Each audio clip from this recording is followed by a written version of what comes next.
So I have a bunch of questions. First, I want to wish everybody a very happy holiday. I hope that whatever it is you might celebrate was joyful. And as we look towards the new year, that COVID would go away and that everybody stays healthy and is surrounded by people that bring them joy and happiness. So for those of you who don't know me, my name is Emily Kile. So again, thank you all for joining. I did get a whole host of questions. I want to tell you at the beginning that even if I really represent you in real life for purposes of today, I don't. I want to make sure you understand that you should always seek services of a professional who gets the opportunity to sit down with you and really understand what the details of your issue are.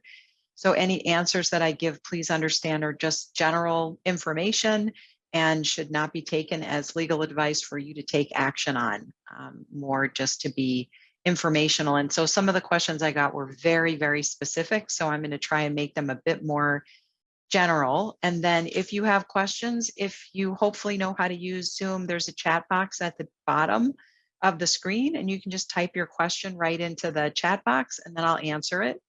I've tried in the past to unmute people, but then we forget to mute again, and it just is hard because people start talking over each other. So I think the chat feature will be the best way, and I'll do my best, or you can put the question in the Q&A. But otherwise, I'm going to start with the couple of questions that I got in advance. And if you don't have any questions, I will tell you the answers to the most common questions that we get. So thank you all so much again. So the first question I got was, can someone qualify for ALTEX, which is the Arizona Long-Term Care System, which pays for long-term care services, in-home care, assisted living, group homes, nursing homes, day programs, a whole host of services. And for you with kids, that is what funds the DDD services that you receive. So if you don't qualify for ALTEX, you get approved for DDD, but you don't actually get anything. So obviously the long-term care system is really important. So the question was whether you can qualify if you move here from Canada, if there's a waiting period and all of that. So they have to be a citizen, and then there are a couple of other categories of legally in the country where somebody can still qualify for benefits. And you have to have an intent to remain in Arizona, which is kind of a weird thing, but you don't have to have a driver's license or a utility bill or whatnot. But when the application is submitted, you have to say, yes, I intend to stay here in the state of Arizona to receive my services here. One of the things that's really important and I think misunderstood about ALTEX, the Arizona Long-Term Care System, which is Arizona's Medicaid program, is that there's no reciprocity between states. So if you got services here in Arizona and you move yourself or your kid or your elderly parent to another state, you have to qualify for Medicaid services in that other state from the beginning. So it's a very difficult, unpleasant process to have gone through it once and then to have to go through it again. So be prepared that it won't be any faster just because you qualified in a different state. You still have to qualify all over again. And then another question that came in was, if somebody's in good health in their early 70s, have pretty significant assets, should they get long-term care or just use their own money? And I am not a financial advisor. I will tell you that I have long-term care insurance. I don't want to deplete all of my assets paying for care and then have my spouse not have sufficient money to pay for their needs. But I would recommend you talk to a financial advisor, and maybe not somebody who only sells long-term care insurance, so they can look at the whole picture and figure out whether they think you have enough to self-fund or what the cost would be to get a long-term policy. So you can decide whether that's something that makes sense to you to do or not to do. So off of the ALTEX, another question was, how do you figure out whether you might need a trust or you might need a will? And for those of you who joined a little later, even though we're only 5 minutes in, again, just a disclosure that I'm just giving general information, not intended for you to go out and make a plan based upon what I say today. So excellent question about, do you need a will or do you need a trust? And I don't think it's really an easy answer. And I don't think that it matters all that much if you have a lot of money or a little bit of money. So I would definitely recommend a trust if you have assets in more than one state. So maybe you have a timeshare in California or you own a farm in Iowa, and then you have your property here in Arizona. I would definitely say you would want to trust in that circumstance because you don't want to end up doing a probate here and a probate somewhere else. One of the other advantages of a trust is you kind of get a quarterback. So people are often concerned about avoiding probate, which I don't actually think probate's the end of the world for a couple of reasons. But remember, if all of your accounts are joint, they go to the joint owner. Anything that has a beneficiary named on it goes to the person who is listed as the beneficiary on that account, regardless of what your will or trust says. So if I have a life insurance policy and I name my niece as the beneficiary of that, and my will or my trust says that everything goes equally to all my nieces and nephews, my one niece still gets 100% of the life insurance, and then she gets her share of the other assets. So beneficiary designations and joint ownership will take precedence over any other estate planning documents that you have. So be cautious as to how you set those things up. One of the issues with having all your assets have a named beneficiary is that there are there's no quarterback, right? So we still have to pay your final tax return. We still have to pay your final your taxes. We still have to make sure that your utilities stay on in your house to make sure that we can, keep the lights on until it gets sold. Maybe there are other debts that need to be paid. We need money to pay the attorney while you figure out what's going on. And if everything has a beneficiary designation, you just need to understand that hopefully the beneficiaries are going to work together because somebody's going to have to chip money back in from the account they just collected. So that's not always the perfect scenario. Also, if you have special needs beneficiaries, somebody's on government assistance like DDD or Altex, or maybe SSI, Supplemental Security Income, probably want to have a trust or at least direct that person's share to a special needs trust so that they won't lose their benefits. So if you have minor beneficiaries or you have beneficiaries where you don't want them to get an outright distribution immediately upon death, those are all really good reasons to do trusts. You could be a married person and want to do a trust because you want your share of the assets in the trust to only be used the way you wanted them, to become irrevocable, after you pass away, so that the funds don't go to their kids who maybe you don't like so much, or to their next spouse, or charities that aren't your charities.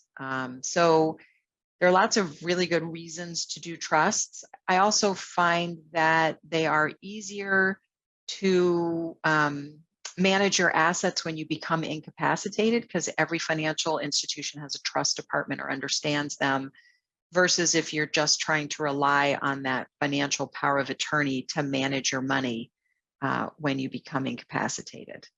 Financial powers of attorney, often financial institutions have their own forms, or they don't like that it's more than 6 months old, or whatever their issue might be. Whereas with a trust, I've never really had an issue with the trustee refusing to comply, or the bank refusing to comply with what the trustee wants to do. But they are more expensive and you have to do some work. So if you have a trust, you need to make sure that your assets other than your retirement monies are titled to that trust. Otherwise, it's not super helpful. One of the other questions was, what does it mean to fund a trust? And that's our fancy way of saying just what I said. That is retitling the assets. So the deed to your house has the trust name on it instead of you individually.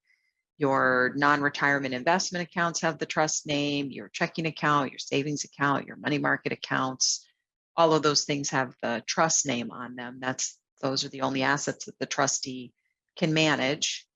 If you don't put anything in the trust and you pass away, most people have what we call a pour-over will, which is a fancy word for just saying that the will says that the sole beneficiary is the trust. So then the assets can get into the trust that otherwise are going through probate.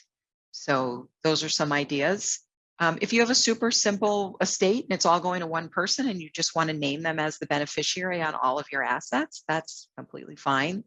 And that would avoid probate. And since they're the only beneficiary, I imagine they're going to want to keep the lights on and make sure the IRS doesn't come after them for failure to pay the taxes that may be out there for income tax or otherwise. So kind of a quick description, but that's sort of my, when do you do a trust? When do you do a will sort of a thing? And again, be really conscientious, because if you add somebody onto your account, you basically made them an owner, even if you didn't intend to, and you may have exposed your money to their creditors, to their divorce, to their exploitation of you. And you also may have added them on because you thought it would be easy and that would give them access to cash when you pass away. But understand it's their money. So if they don't use it to pay your debts, they really don't have an obligation to do so. So just be conscientious about that stuff. A special needs question. I see we have some in the chat box. I promise to get to those as well. Keep them coming and we'll keep rolling along. So on the special needs front, one of the questions is if a special needs trust has title to a home and maybe bad things are happening in the house, drug use, other illegal activities, what kind of powers does the trustee have? Well, the trust owns the house. So hopefully any lease agreement was with the trustee and any residents that are there. Trustee has all the authority as the owner, so they can start an eviction proceeding. They can call the police if bad things are going on there. Whatever's happening, the trustee should have control over that. They shouldn't necessarily have liability unless they know that really bad things are happening and they haven't done anything to take any action. If you have an HOA and you get a lot of HOA violations, probably want to figure out what you're going to do to change whatever bad things are happening at the house so that those violations can stop. And often that means doing an eviction proceeding to get the bad actors out of the property so you can take control over it and do what needs to be done for the property. If parents are divorced, or you're trying to do an estate plan and you have your siblings or your kids as agents and you're worried about, well, what happens if those people are unwilling or unable to serve because they're deceased or they're overwhelmed with their own lives. So you can always name a licensed fiduciary to be the final decision maker for the decisions that you're making. So there are companies out there that are licensed by the Supreme Court that have gone through some training, have some experience, and also pass an exam. And then you can name them, or a bank, to be the final decision maker. Banks, of course, aren't going to make healthcare decisions for you. And they're probably not going to act as an agent under a financial power of attorney, but they'll act as trustee. So maybe that's the biggest thing you need it for, especially in a special needs situation or even in your own trust. So that's a good backup if you don't have anybody else. Somebody's asked about trust protectors. So trust protectors are super handy. Sometimes they're called trust advisors or trust protectors or anything else they might be called. And that would be a provision in your trust document that either names somebody or says who gets to name that person.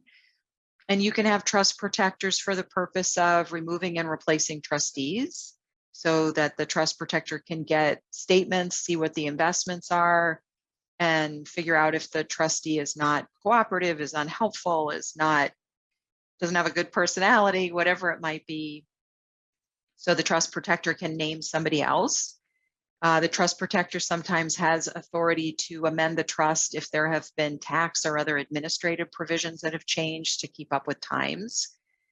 You can have a trust protector who has the authority to correct what I would call typographical or Scrivener's errors in the document, but they don't have the authority to change or remove your beneficiaries. So you don't have to worry about that. And so that's kind of handy to have in the trust document so that there's always somebody, hopefully, who can name who the next one is, especially maybe you don't want to have your kids as your trustees, but you want them to be able to get information that the trustee may not be willing to provide, and so maybe you put them in as the trust protector. I think one of the questions is that whether I act as trust protector, and I try as hard as I can not to. Not getting any younger, and it's not helpful to have an old person in your documents. So I would recommend you use a family, a friend, or a licensed fiduciary to be in that role. That's a really good solution to that. One of the questions was about the pour over will that I opined upon, which was kind of how does it work? So the pour over will, it looks like a normal last will and testament, but instead of having individual beneficiaries, it would say that everything that's part of my probate estate that would pass through this would go to the Kile family trust, or whatever the name of your trust is. So you have to specifically name that trust in order for the assets to get there. So yes, you have to specifically name that trust to be in there. Let's see what else came in. Funding we talked about. If your kid is in the DDD system and you're having issues with your support coordinator, you should ask for the supervisor of the support coordinators and have a conversation with them. If your program contractor is not being helpful, you should talk to your program contractor. You should ask for meetings when you need them, whether by phone, video, or in person, to go through any issues that you're facing. Maybe there's a misunderstanding about things, or you feel that the home that your child is placed in is not appropriate for them any longer. You should use your support coordinator to help you find an appropriate group home for that person to reside in. The system is there to pay for services, and they are supposed to also help make sure those services are appropriate for those who need them. And if you are in the All-Text program for an elderly person, the same is true. You should have a program contractor who appoints a case manager who's supposed to be there to answer your questions. And if they're not, keep going up the chain of command till you can find somebody who is helpful. And I'm not saying that's easy, but as you know, being an advocate is a really hard job, and you have to work at it in order to get anything that you need. So a question on the chat box is, what action can be taken when a trustee may be manipulating or coercing the former trustee who has some memory loss? These are really, really hard questions. We don't handle any litigation in our office, but this is a question that comes up a lot. And I would suggest that you make sure you have evidence, like the person needs to go to the doctor. You need recent medical evidence of a diagnosis, whether or not they're still competent to understand their estate planning documents. Maybe you're going to have to spend some money, or that person is to have a full evaluation to determine what their capacity is, because a diagnosis of dementia doesn't necessarily mean they don't have the capacity to change documents. Unfortunately, as you probably know, lots of folks who have dementia get really mad at the person who's the most helpful because they see them as interfering and controlling their life. So that can be a really, really difficult position to be in. If you have concerns about coercion or exploitation, I would suggest you talk to one of the attorneys who does handle litigation matters, and maybe what you need is to go to court and get an order that the trust is irrevocable based on the capacity of that person. If there's been exploitation, to make sure you can get bank statements and see what it is that's been going on and get that taken care of while there's still money and before it all disappears. So that is something that I would suggest you seek appropriate legal advice for before all the money is gone and is very difficult to trace. So specific Arizona stuff, another question in our chat box. Arizona, like probably most states, we have some unique rules. So one of the most unique powers of attorney we have is the mental health power of attorney. So Arizona has a specific statute that if you need to go into an inpatient psychiatric center, and this is not an Alzheimer's unit or a memory care center or a nursing home, and it's not some place that somebody lives forever. Usually it's a psychiatric hospital that's locked, and people stay there for maybe 2 to 3 weeks. And it's an opportunity to get medication straightened out, reduce anxiety, hopefully reduce behaviors that are making it hard for that person to either be in the community or even in the group home or assisted living center. And so because we have a specific statute, you can have a healthcare power of attorney that talks about the authority to involuntarily admit the person to that kind of psychiatric setting. And that paragraph has to be initialed by the person who will be placed in the unit. So the principal, that is, so if it's my power of attorney, I would have to initial that to give my agent the authority to place me there when I can no longer make choices. I'm making bad choices or whatnot for them to involuntarily admit me. That's pretty unique to Arizona.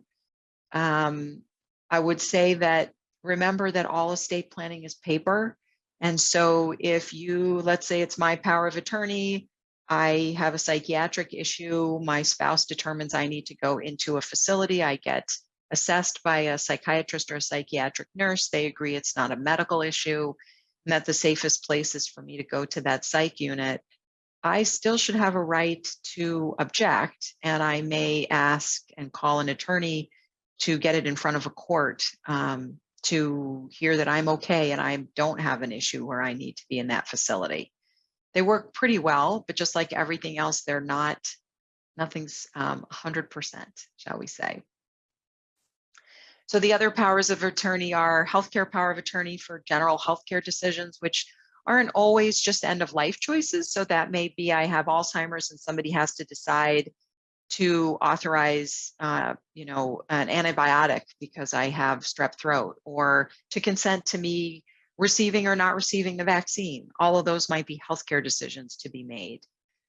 I don't think that's unique to Arizona. We also have living wills, which are sometimes called healthcare directives.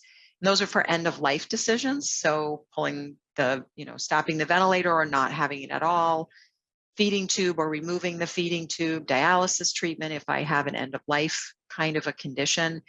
And remember, if I can speak for myself, I have a right to refuse treatment. But if I am in a coma, I have advanced dementia, I've had a stroke and I'm unable to communicate in a rational sense, that's when those documents will come into effect for somebody else to make those kinds of decisions. And then, as I said, we have financial powers of attorney. Sometimes they're called durable power of attorney, durable financial power of attorney, general power of attorney. What matters is what it says. Those can go into effect when immediately, where somebody could have access right away, or they could be upon 2 doctors' letters, 1 doctor's letter, a panel of people who determine my incapacity. But remember, with a financial power of attorney, that does not remove the person from still having access to the money, which is one of the nice things about a trust. Only the trustee has access to the funds. With a power of attorney, you just might also have access to that account. And I really have found that it's very difficult to get banks sometimes to comply and allow the agent to get access if your loved one is incapacitated and cannot go with you to the bank. So I suggest that even if you did a power of attorney at our office or any place else, that you still go to the financial institutions while the other person is competent and get added as a signer on the account or fill out the paperwork that that financial institution is asking for, but not as a joint owner. Sometimes they get it wrong and they will add you as a joint owner, and that may not have been the plan. Because again, if the other person dies, it's now all your money. If you have a lawsuit, half of those funds may now be subject to your creditors, which I don't think is probably the intent. But again, I don't want to give legal advice. It's just that it may mean different things. And so you should just be conscientious. So somebody said, I have a trust, I'm buying a new house with my partner, and he wants to know if I put the house in the trust, where does that leave him? Well, if he's contributing money, he has just made a gift to you of the entire equity of the house, if it's in your trust and he is not, co with you. You certainly could buy the house, put it in the trust, and have a provision that says that even if a bad thing happens to you, he has a right to stay in the house on a rent-free basis.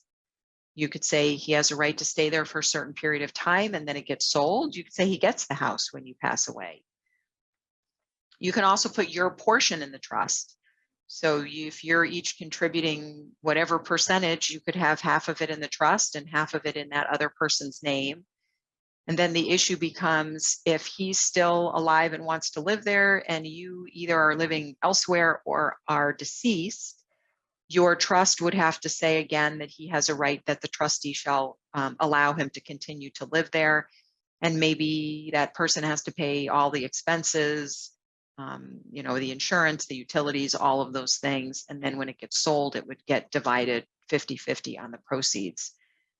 So completely doable. You just want to be clear about what rights you want to give that person in your trust. And he needs to understand that you can probably amend it anytime you want, unless you've entered into some kind of an agreement that says that these are the terms and they can only be amended if you both agree to them. So you could have a trust that says, we've entered into a cohabitation agreement and the trustee shall follow the terms of that cohabitation agreement. And that could set forth what the rules are. Again, so he doesn't have to worry about you getting mad at him, and you don't have to worry about him selling his half of the house, because that's also a risk. Or that somebody else, leases from him and now you're living with somebody you hadn't intended to live with. And everything has complications when you guys go to sell the house. If you don't like each other anymore, agreeing on an agent, a real estate agent, agreeing on a price, agreeing on the terms of the sale, all of that can be rather fraught with issues, just as in a divorce. All right, so a man has a son with his first wife, then he gets married, they have a daughter together. The dad passes away and he leaves everything to wife number 2. And then when the wife passes away, if there's no will, does the son have any rights or all to the daughter? Oh my goodness, I feel like I'm in law school. So let's parse that out. So if the dad had the 2 kids and he died and left everything to wife number 2, they're all her assets. So when she dies, the stepson to her doesn't have any rights to those assets. If it was the opposite and the second wife died and left everything to the husband has 2 kids. So then they, with no will, would split what was going on. And I think that's how it would work. I'd have to mark it out. Sometimes there are rights that the children that are not in common would have. But if everything was left to the wife, those are all her assets. So if there was a will that the husband left and he left everything to the wife, I don't think that the stepchild has any rights to those assets, which is a great example of why estate planning is so important. And you think through what are the consequences of the decisions that have been made, because it may be that somebody ends up getting disinherited, which is not the plan. And sometimes what people do is they leave some assets with beneficiary designations and some assets either in the trust or in the will that have different designations, which is totally fine. But you just want to realize how all those things are playing together so you have a plan that you want. Because if the account that you have the beneficiary designation on ends up being the one that you spend all your money from, then they're not going to end up with something in the end. So just be conscientious. And if you have charitable intent, leaving your retirement accounts to charities, they'll get 100 cents on the dollar versus income tax that individuals are going to pay. So again, kind of thinking through and understanding what the tax consequences of those distributions might be is also important to think about. If the house is in a family trust, can someone buy our title to our house out from underneath us? So there are all kinds of awful scams out there, but I don't think you're at any greater risk if you have a trust or you don't. Any sale should go through a title company, which should need to see appropriate documents and identification. but scams are just the scariest thing ever. I still can't figure out how they get credit card numbers when my credit card never left my wallet, but somehow they get access to things they shouldn't. Checking your credit report on a regular basis is a great idea. Checking the county recorder's office on a regular basis is a really good idea. If you stop getting the notices for tax bills, you probably want to figure out why that is happening and figure out some way to get that resolved. If some funds pass from a special needs trust to an ABLE account, can they be used for housing? Is there any other important information on housing for special needs folks? So if you have an individual, a loved one who is receiving DDD benefits or SSI, and you have a special needs trust for them, and the trust allows for distributions to an ABLE account, which is a specific kind of an account for somebody who was disabled prior to age 26, and has some limitations on how much you can put in that account annually and how much it can grow to. The funds can absolutely be used for housing. Not to get too technically into the weeds, but if the person's on SSI, using the funds for housing from the ABLE account is a great idea, because there would be no reduction to their SSI payment, even though you're using it for housing, because that's how the rules work, which is terrific. Is there a difference between SSI access and QMB, Qualified Medicare Beneficiary Access? So there are different levels of income, and the QMB programs are meant to offset Medicare out-of-pocket expenses, deductibles, and coinsurance. SSI is a payment from Social Security to the individual because they have low income and assets of less than $2,000. So in those programs, there are 3 levels, I think. So if you're at the level with the lowest income, you get the same full package of access benefits as a person on SSI would get full access coverage. If you're on one of the other programs to pay for that is an offset to your Medicare deductibles or coinsurance, some of them do not allow for full access insurance. Some of them do not cover all of your deductibles and coinsurance. And you should absolutely call Access if you have any questions, and they can tell you which benefits you are receiving and whether there are other benefits available. So if you have a person who has dementia and they need to go into memory care permanently, but they may not want to go, can they sign the healthcare or mental health power of attorney for this purpose? So I think there's a couple issues in that question. The first is, if they have dementia and need to go to a memory care facility, do they have the capacity to sign the power of attorney at all? And so that would be the first threshold to get over.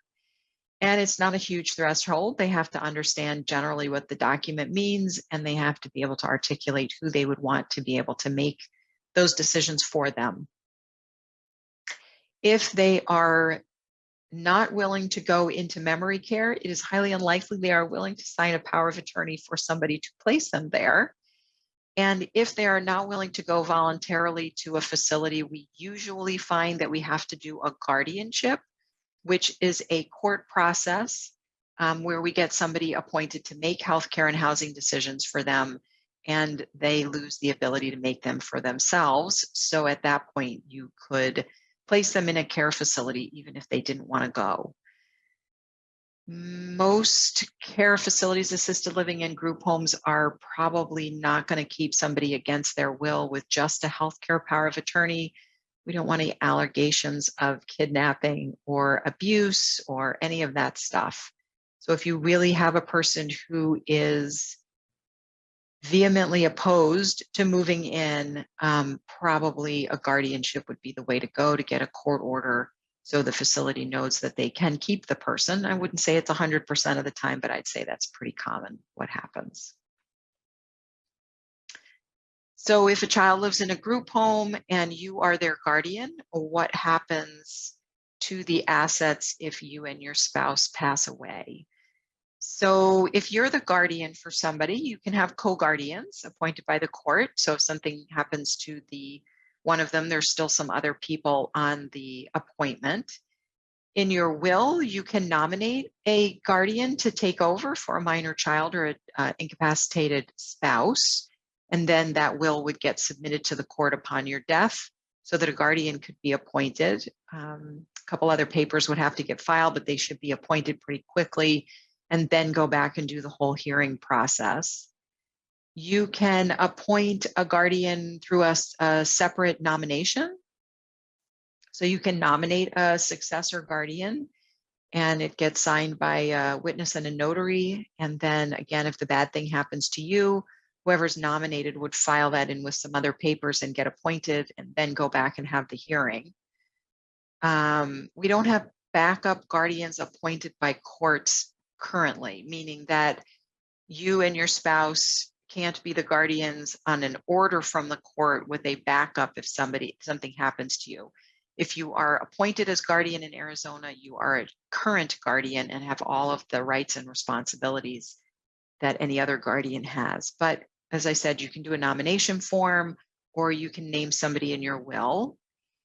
And your assets hopefully say that they go into a special needs trust for the benefit of that child who maybe on DDD services or getting Social Security benefits, so that when you pass away, your assets will fund that special needs trust and that you have named a trustee and a backup trustee so that we know who should be managing those assets in the event that you pass away and we have somebody to take care of those. Which leads me to the next question about special needs trusts. So special needs trusts are for a beneficiary, I said, who is on government benefits, and therefore their assets, their individual assets have to be below $2,000. So two different kinds. We have what we call first party special needs trusts and third party special needs trusts. And I could spend an hour on each one. But the general rule is first party special needs trusts are the kind that have the payback to the state. That is, Medicaid gets paid back from the funds in that trust at the death of the beneficiary or termination of the trust. Those are where the money came to the beneficiary. So if you have an estate plan that leaves your money outright to that beneficiary and they are on benefits, we would have to do a first party special needs trust so that they can retain that assistance. And that kind of trust has a bunch of restrictions and has that payback language.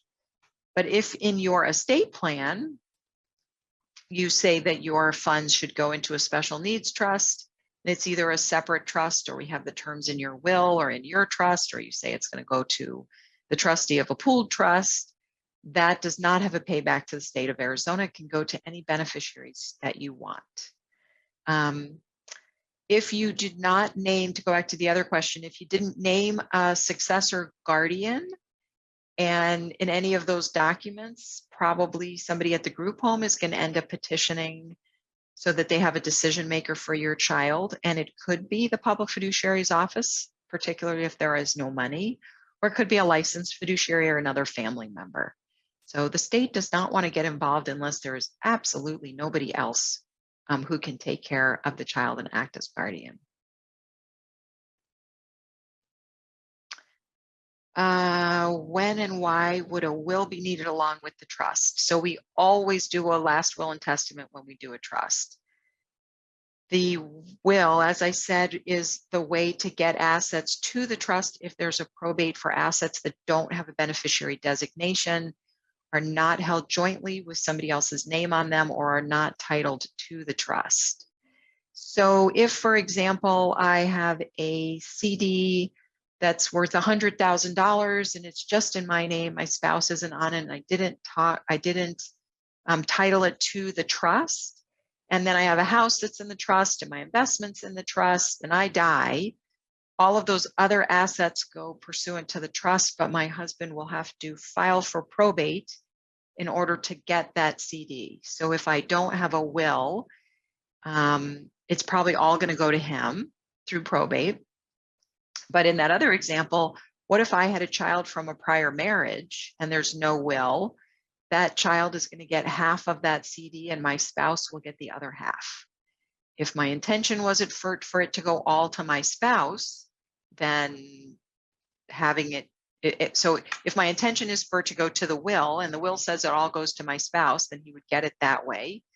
Maybe my intention was not for it to all go to him and my trust has different provisions, then that's what would happen. Or I could have a will that says anything that's not in my trust goes to my spouse. But sometimes things get left out. So having a will is sort of the net.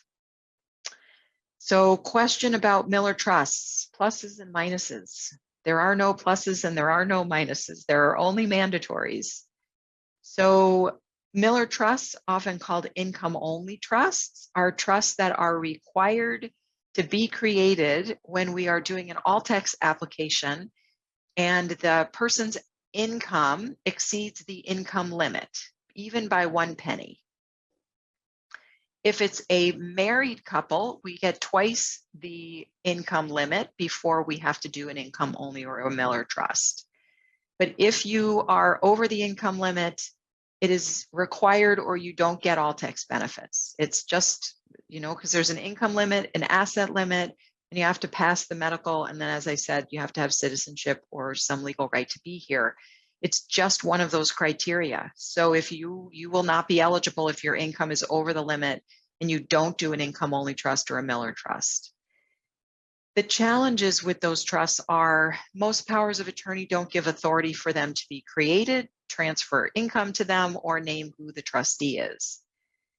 And so if you don't have authority, we sometimes end up spending a whole bunch of money having to go to court to have somebody appointed in a limited capacity for the purpose of creating the trust, funding the trust, and serving as trustee. So your financial power of attorney, even though it looks really long, and you think, why did my attorney put all this junk in here? I'm not going to need it. One of those things is the ability to create those kinds of trusts so we don't have to then spend thousands to go to court and get that done. So no pluses or minuses, only mandatory or not mandatory.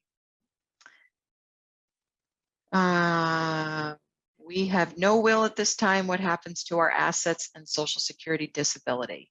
So if you don't have a will or a trust, the state has a plan for you. It's called, that's our intestate succession. So the general rule is if all your kids are in common and you're married, it goes to your spouse. If your kids are not all in common, it goes half to the kids and half to the spouse. If you don't have a spouse, but you have kids, it goes to your kids. If you don't have kids or a spouse, it goes to your parents. If you don't have parents, it goes to your siblings and then your nieces and nephews and then your cousins and on out from there. And your Social Security disability benefits are not impacted by receipt of an inheritance. Most of the time, Social Security disability is looking at earned income. So even receipt of an IRA should not have an impact on your Social Security disability, even for the distributions, because that's unearned income, not earned income. For SSI, supplemental security income, probably most definitely will have an impact if those funds have not been directed to a special needs trust, because if it's more than $2,000, it puts the person over the limit, and then there would be an issue. So what if a power of attorney is in place? The patient's unsafe at home and Adult Protective Services has been called. Do you live in my office, Kim? So Adult Protective Services does not have the authority to remove somebody from their home. They can refer to law enforcement to do an investigation, but they cannot tell somebody to leave. So even in the worst of circumstances, they can come and do an investigation. And if the person says, I am perfectly happy and safe here, they cannot take them out of their home. It is good, though, to have those reports because they might help in a guardianship proceeding. And so if there's a power of attorney, they are refusing to go into what would be a more safe environment for them, then probably a loved one or the public fiduciary or somebody who's an interested party would file the guardianship request to be appointed and then have the authority to put that person in a place where they will be more safe and cared for. So, and guardianships are not inexpensive, and they're time consuming, and they can be unpleasant. It's a court proceeding. And so they're going to get their own attorney and a court investigator, and there will be a hearing. They're all done by video. But that can all be pretty upsetting to the person who has dementia. But that's what's required. There's no easy guardianship, except if there are no objections. But sometimes that's what needs to be done to keep people protected. That's what the court system's there for, is to evaluate and make sure that the right person is in place to make those kinds of choices. So I think I've answered the questions. So I am going to tell you a couple of the most common questions that I get. What happens if we have a guardianship and we are moving out of Arizona? And the answer is you need to let the court know. So you would file a motion to transfer the guardianship, and then you would file that new order in the state in which you're moving to, so that you can get appointed in the new state. Almost all the states are part of our Uniform Guardianship Act, and so that should be a fairly painless process. But some of the states are not, like California, and you have to start from scratch with a hearing and a physician report and everything. If you have mental health authority over somebody in your guardianship, that is, you have the authority to place them in a block behavioral health care center, you probably have to have a hearing. That other state might not know what that is. And if you are the conservator, meaning you have access to money through the court system, those also have to be set for hearings so that we can get bond amounts, restrictions, accounting dates, all of the other complexities that go with a conservatorship. But a straight guardianship should be a pretty easy process, one can hope. So married couple, husband has an adult child from a previous relationship, and I'm going to sneeze. Nope, it's going to catch me when I can't mute myself, so I apologize.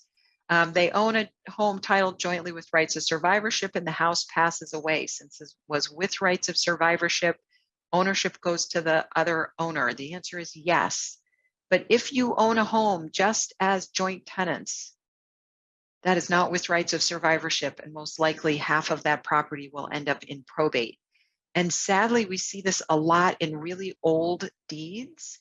And title companies still require that when that's time to get that house sold, that we do a probate over the other half of the property. So look at your deed, see whether it says either with rights of survivorship or community property with rights of survivorship, because otherwise you might have a surprise you had not anticipated. We also have beneficiary deeds in Arizona, which are like pay on death for bank accounts.